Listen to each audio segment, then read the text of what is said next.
Shalom bien-aimés dans le Seigneur, notre méditation du jour s'intitule « Le secret qui vous fera prier », troisième partie. Nous tirons notre texte de Jude 20 qui nous dit ceci. « Pour vous, bien-aimés, vous édifiant vous-même sur votre très sainte foi et priant par le Saint-Esprit. » Alléluia. La troisième chose à retenir sur l'impact de la prière en nous est « La prière édifie notre foi ». Notre verset dit « Vous édifiant vous-même sur votre très sainte foi et priant par le Saint-Esprit. » C'est-à-dire, vous avez la responsabilité de bâtir vous-même votre foi.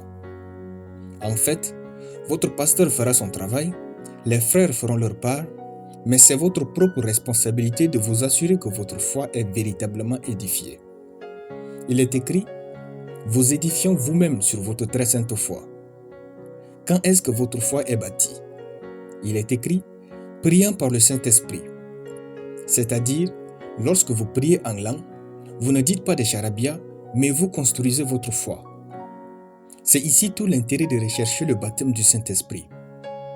Frères, quand Dieu nous donne quelque chose gratuitement, c'est parce qu'il sait que nous en avons inéluctablement besoin sans avoir les moyens de nous l'offrir.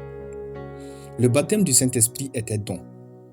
Désirez-le, recherchez-le et recevez-le. Le Saint-Esprit viendra vivre en vous et vous donnera le don de parler en d'autres langues. Actes chapitre 2. Certes, la foi vient de la parole de Dieu, mais elle tire sa puissance de la prière.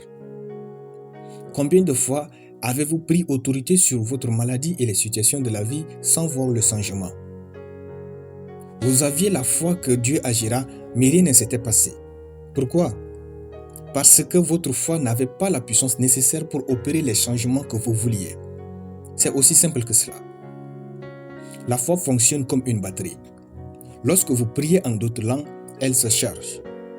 Si vous aviez des défis dont la puissance est estimée à 100 watts, si votre foi a une puissance de 10 watts, rien ne va se passer.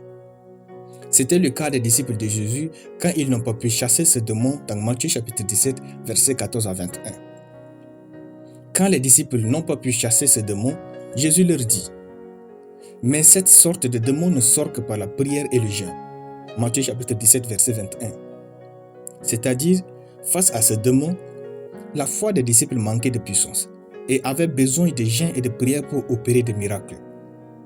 Si vous priez, votre foi aura toujours la capacité de vous apporter des résultats. Si vous priez, les défis qui font transpirer les autres, vous les relèverez aisément et avec sourire. Si vous priez, votre foi aura toujours la capacité de vous faire vivre les choses pour lesquelles vous croyez en Dieu. La prière bâtit la foi. Priez, car la prière n'amène pas seulement Dieu à faire des choses pour vous. Elle vous transforme et vous rend capable de faire quelque chose pour votre vie. Alléluia.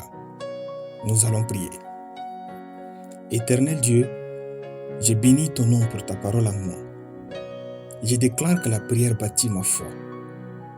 Ma prière n'amène pas seulement Dieu à faire des choses pour moi, elle me transforme et me rend capable de faire quelque chose pour ma vie et celle des autres, au nom de Jésus-Christ.